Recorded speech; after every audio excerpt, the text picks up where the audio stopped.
Hi అండి. వాణి traditional లైఫ్‌కి స్వాగతం, సుస్వాగతం అండి. ఈ పాత ఇత్తడి సామాన్లు 1 వీక్ అయిందండి నేను తోమడం లేదు.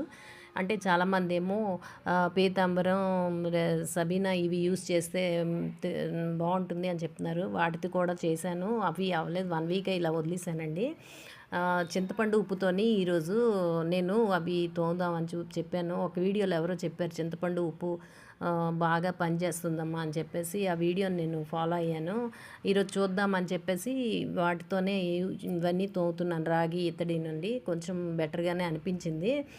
కాకపోతే అవి 1 డే వరకేనండి. నెక్స్ట్ డే మళ్ళా ప్రకారంగా అవి మళ్ళా నలుపైపోతున్నాయి.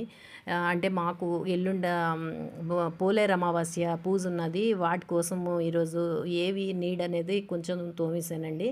అంటే ఎక్కువగా రోజంతా కూర్చొని తోమకుండా మళ్ళా నాకు ఏవి నీడో అవే ఈ ప్లేట్లు, గిన్నెలు, గరిటెలు.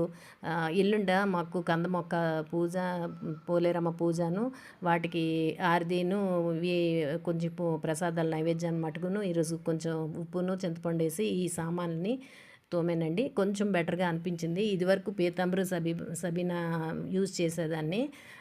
కానీ అవి వన్ డే కూడా ఉండేవి కాదండి. ఎంత గట్టిగా తోమినా సరే ఇట్లానే వస్తుంది. నలుపైపోతున్నాయి గిన్నెలన్నీ, చాలా వరకు పాడైపోయాయి. అంటే 30 ఇయర్స్ అయిపోయిందండి.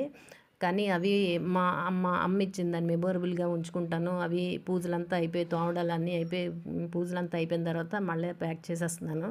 అందువల్ల మచ్చలు అంతా అయిపోయిందండి. కానీ వాళ్ళు పాపం ప్రతి వస్తువు కొనడానికి ఎంతో కష్టపడేవారు కదండి. అటువంటిది ఇవి సేల్ పెడితే ఏమీ రావు.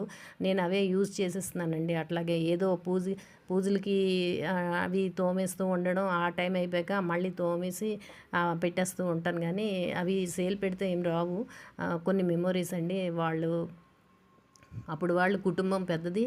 వాళ్ళు ప్రతిదీ కష్టపడి కొనేవారు. అదేమో మనం ఇవి చేసేయడం నాకు ఇష్టం లేదండి. అందుకనే ఉంచుకున్నాను. అమ్మ నాకు ఇచ్చారు ఇవి. అంచేత ఏంటంటే ఇవి ఈరోజు కొంచెం చింతపండు ఉప్పు వేసి తోమాను. ఇగోండి మీరందరూ కొన్ని చాలా మంచి వీడియోలు పెడుతున్నారు. ఇలాగా వేడి నీటిలోని సర్ఫ్ అని ఎవరో పెట్టారు. అది కూడా ట్రై చేశాను. నాకేమీ బెటర్గా అనిపించలేదండి. ఇగోండి ఇది ఉప్పు చింతపండుతో ఇలా తోమాను. కొంచెం ఫార్ బెటర్ అండి వాటి మీదట.